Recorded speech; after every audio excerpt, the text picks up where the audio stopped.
Welcome to Better Business by Design with olga-papageorgiou and Peter Metcalfe. In this podcast, we discuss what really makes organizations work and why so many struggle to turn good intentions into consistent results.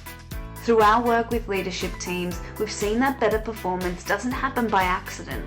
It comes from deliberately designing how an organization thinks, plans, and executes. In each episode, we'll share what we've been seeing in practice, so what works and what doesn't, and what leaders can do differently if they want to design a better business on purpose. Welcome everyone to the Better Business by Design podcast.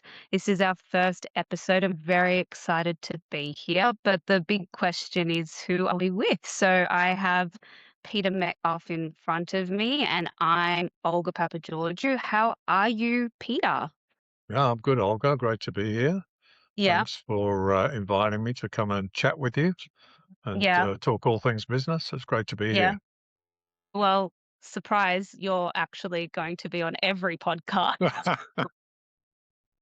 Well, there you go. I have not brought you here against your will. So No, this no, is I'm happy to be here to team up with you and share our knowledge with people.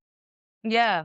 So um as we've mentioned, this is our first episode. So as part of our first episode, this is just going to be a bit about introduction so you can get to know who we are and why we want to talk about business and making businesses better every day. And then just share some more about what you can expect going forward when you join in and listen to us. So let's kick things off, Pete.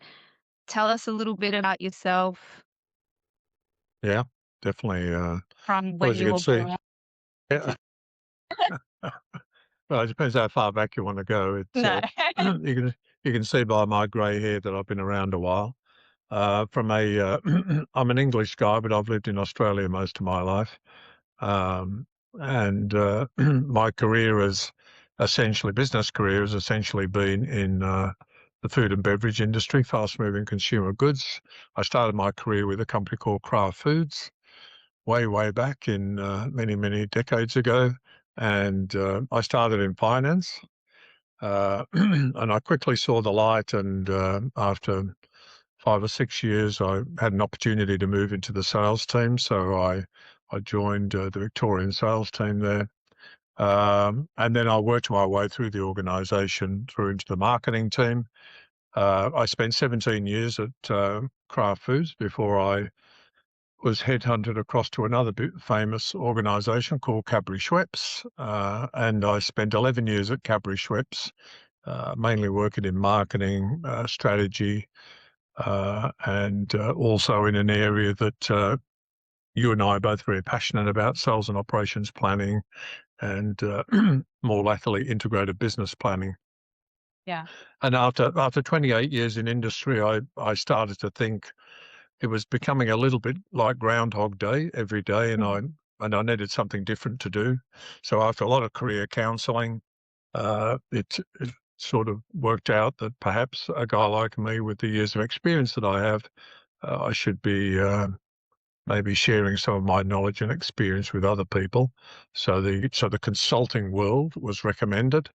I did a lot of research around the traps on different consulting companies, and the one that resonated with me the most is this organisation. You can see sitting the name behind me, Oliver White.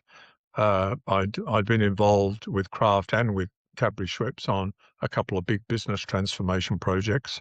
And on both of those projects, we used the services, amongst others, of Oliver White. But it was the Oliver White team and their approach to business transformation, and just basically talking common sense, and their methodology of educating people and teaching people how to run an organisation in a much more structured, logical sense really appealed to me.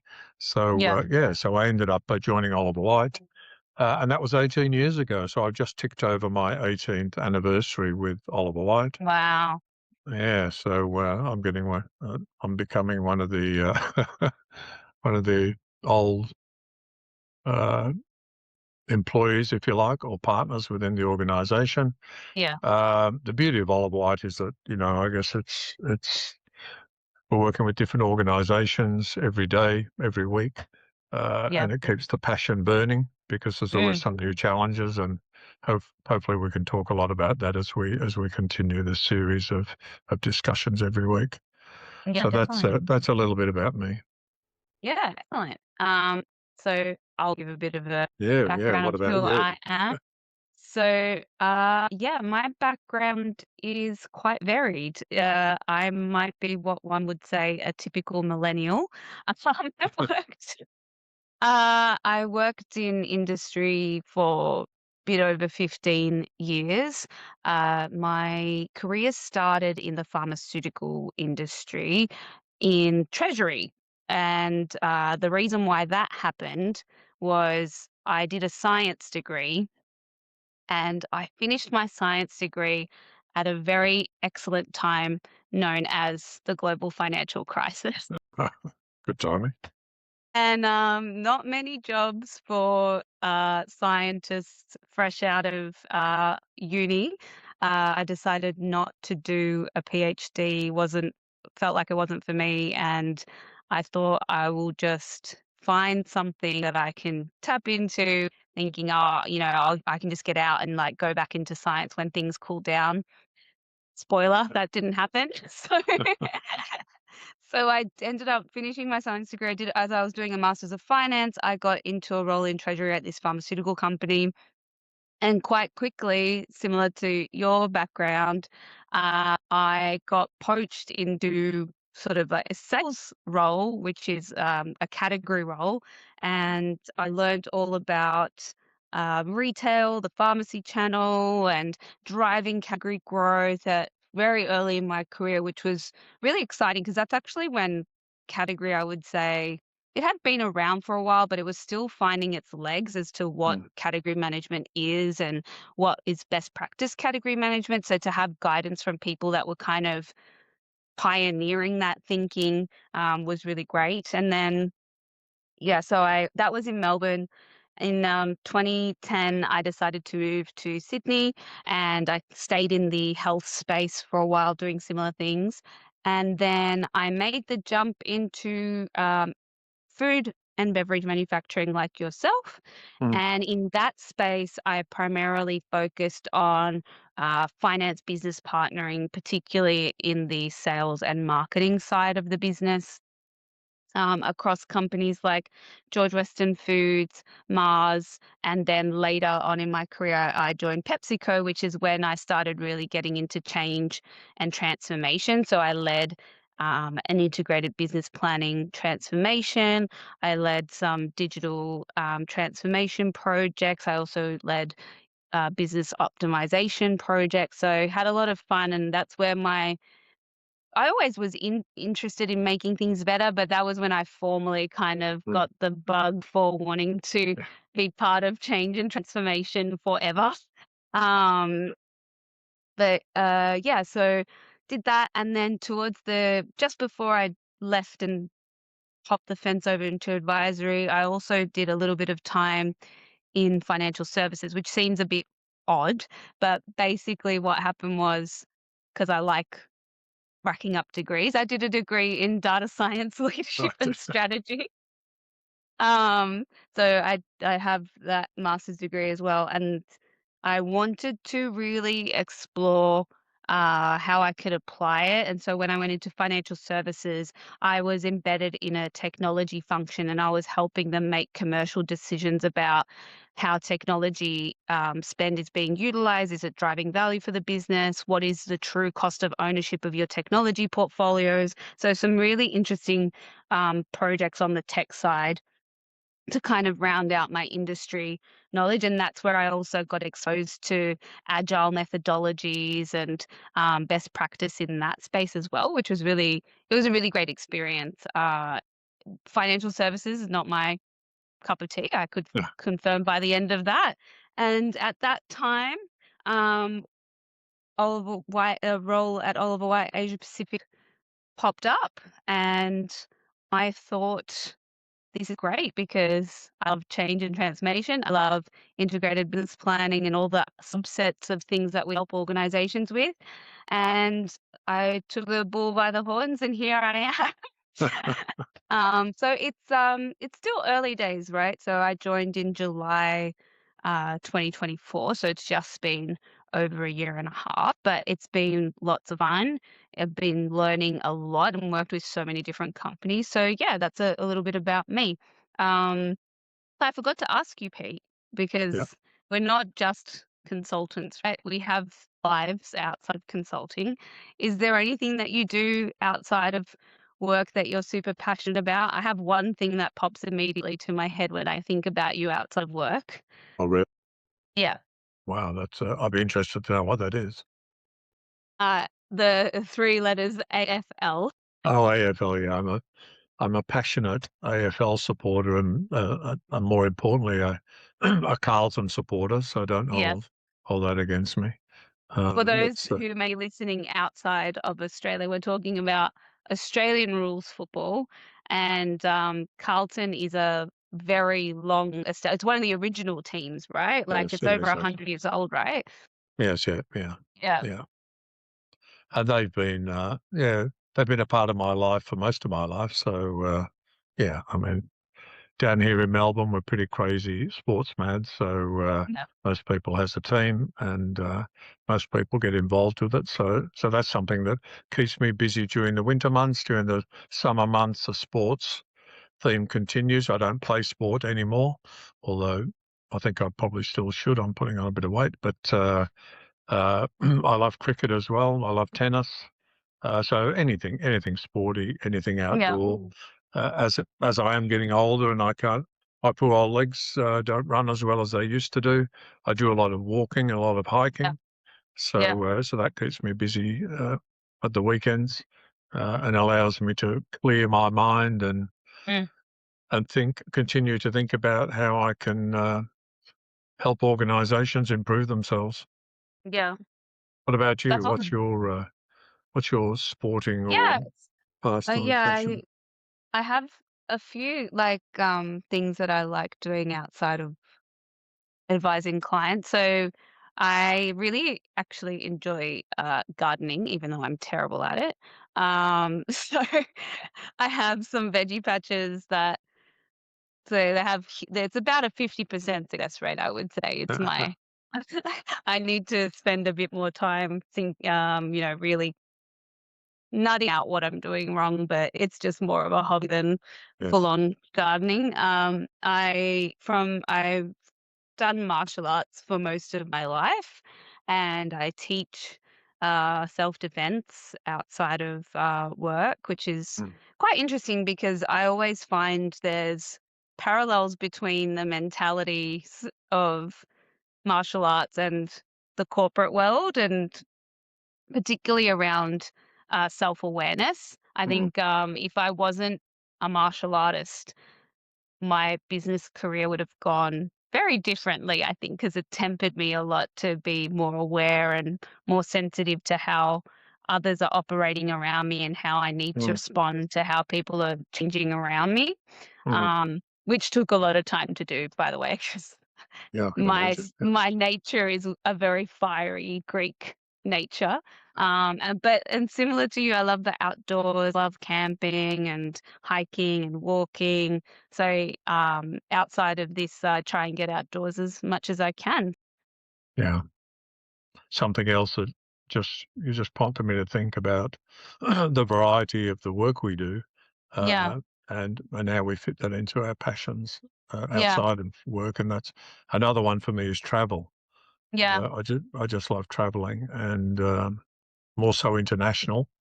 mm, And a job like this gives me the option to do that as well. So, yeah, definitely. you Yeah, know, we look after the Asia Pacific region, so we're all points from India to Japan and Mongolia to New Zealand. So we've got a lot of space yeah, to cover. So it yeah, gives us it gives us that opportunity, doesn't it, yeah, to get out there and meet different cultures, different people. yeah. Which Uh, I know is is a topic that you're super passionate about is like change and the context of change in multiple cultures especially we work with a lot of multinationals, and I'm experiencing it right now, right? Like the messaging we're giving to clients in the Americas versus how we package up those messages to the Asia Pacific region versus the Europeans, and the Sub-Saharan Africa region is way different. And having that awareness and flexibility in the way that you consult is super important for success. Um, so definitely something we'll talk about in the future. Yeah. Um, so just briefly, why did we start doing this? Feels like everyone has a podcast, everyone's talking. Um, our reasoning actually just stemmed from we talk pretty much every week, right? Yeah. Yeah. Uh, and a lot of the times we go into these, it starts with how's business going? What do we need help with from a business perspective? And then we start going into these like deep dives on things we've experienced and what does Yeah. this mean? And how can we get better at what we do? And then we kind of went, we should probably record this because Yes. there's a lot of valuable information here. Um, and I know what your perception is, but yeah, I think it will be different from what people are used to when it comes to other kind of business type podcasts, because it's not, this is a conversation. It's not about polished messages and, Oh, telling you a bunch of theory. yeah. Yeah. I mean, I think if people do join us and listen to what we're talking about, they're basically eavesdropping, as you said, on one of our conversations, because we do get into some very rich topics, and and we're not so much preaching. We're always observing. We're always trying to build on those observations to say, why do people do things the way they do? Do we see any consistency in the way people do things? Yeah. Uh, why is it still the same? I mean, I've been around for many, many decades, and it still surprises me today that people are still doing things today the way they did them 30 or 40 years ago. Yeah.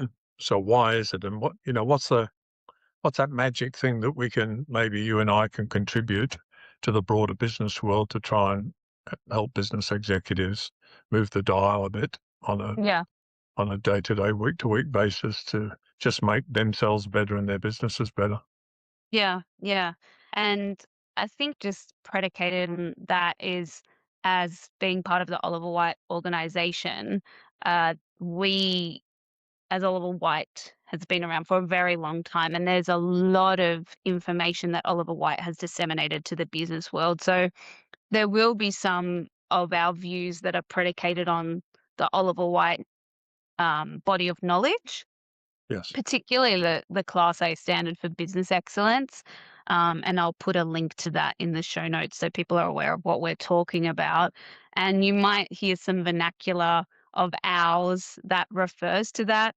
And one of them in particular is the concept of Class A. Yes.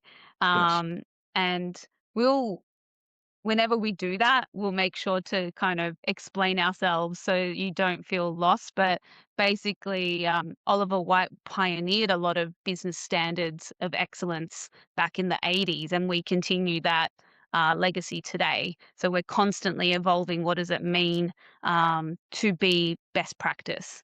And I don't think there's any other advisory firm that does that from what and consistently maintains that body of knowledge.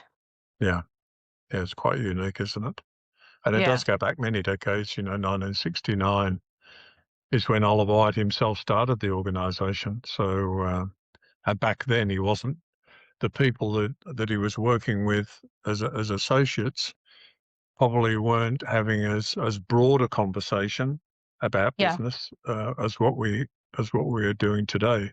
So they were very very specifically focused on improving manufacturing Yeah. and all elements to do with the factory floor and material requirements, planning and master production scheduling, etc. Uh, and as anyone that's worked in business will realise that that's only one particular component of an organisation. And when you start asking questions about why is this not working or why is that not working, and you keep working your way back, you eventually find that you've described the whole business in terms of Yeah, you because it pull the because thread it could and then go, it just yeah, all unravels. And you could end up finding that, oh, it's all because we don't have a strategy or we Mm. don't have a very clear strategy because Yeah. things aren't working properly on the factory floor. So a lot of people sort of lose that perspective in terms Yeah. of, why are we in business and how should we be running it?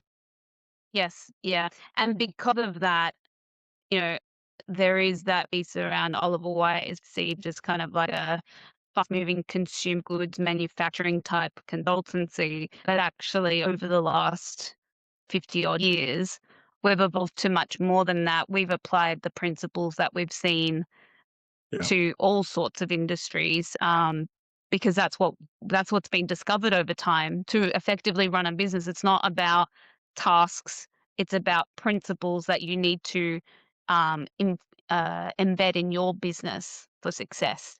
So that's exactly what we'll be doing. We'll be kind of exploring what we've seen in our experience, so my early experience and the impressions that I get and relaying it against all of your immense experience.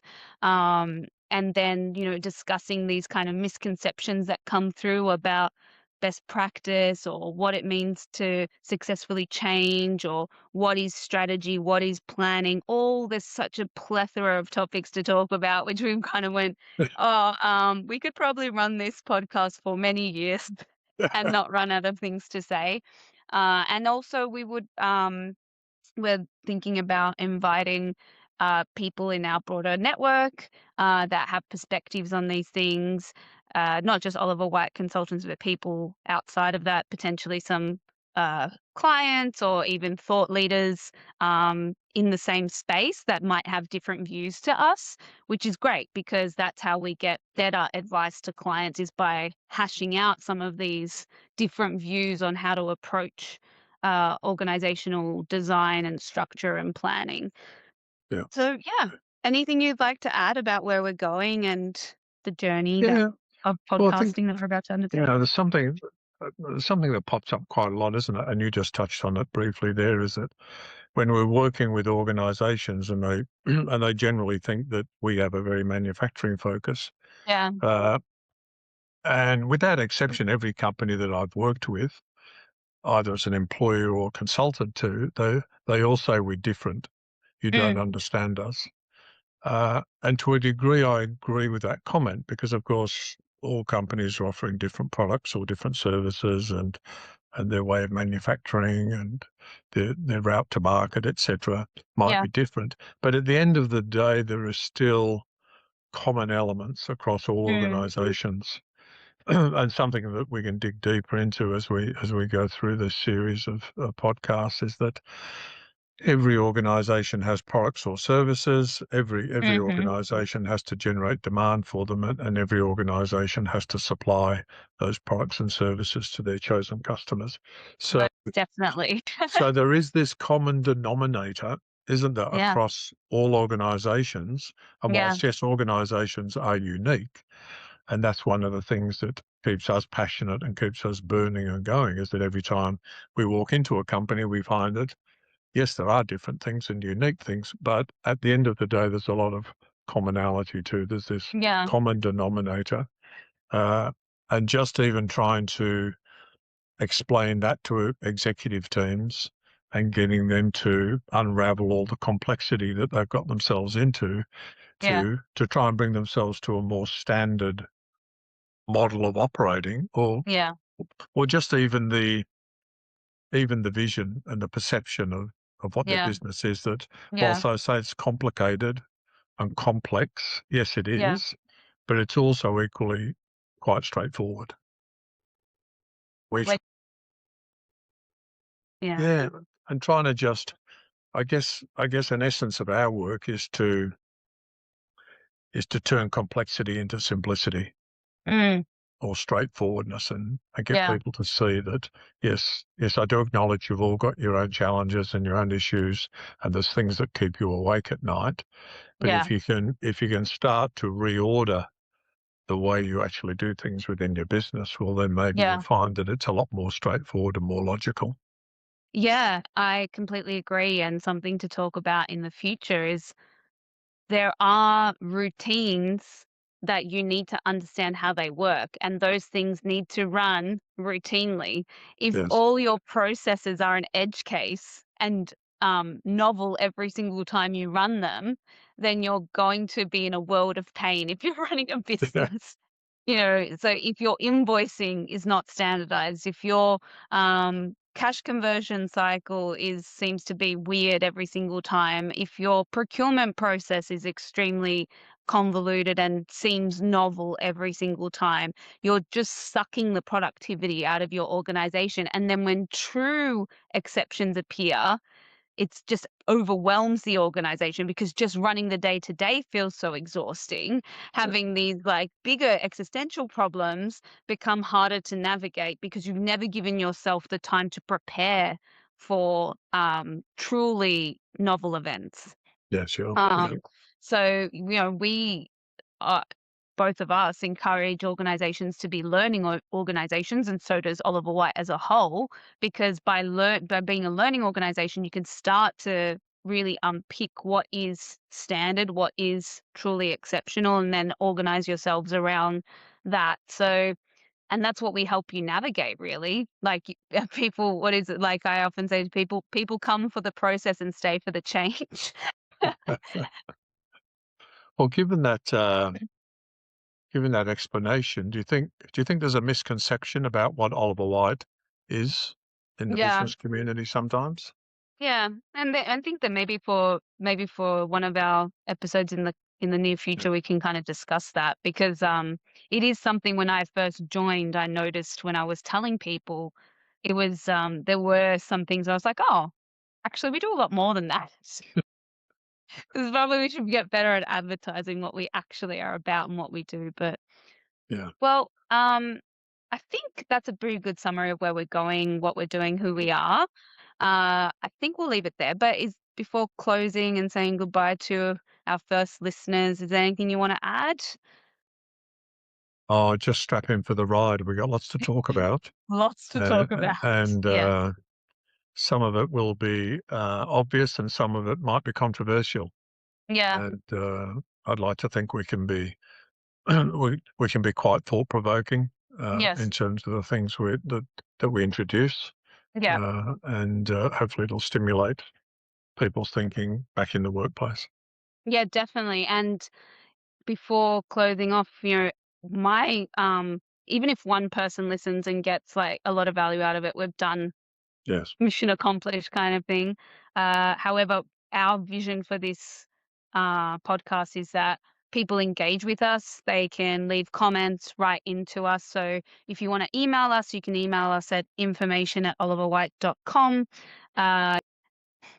And as we get more queries coming through from listeners, we'll make sure we address them through the podcast. So you get our perspective live, so you can then apply that into your organization. Yeah. That's a Sounds good. wrap for episode 1. Thanks for joining, Pete. I Yeah, look forward thanks, to Olga. exploring some more topics in the coming weeks. And bye, everyone. Likewise. See you, everyone. See you soon. Thanks for listening, and if you enjoyed this episode, please like and subscribe on YouTube. If you're listening on Spotify, it would be great if you could leave us a 5-star review, as it really helps others discover the podcast. We'll be back soon with more real-world conversations on how you can build a better business by design.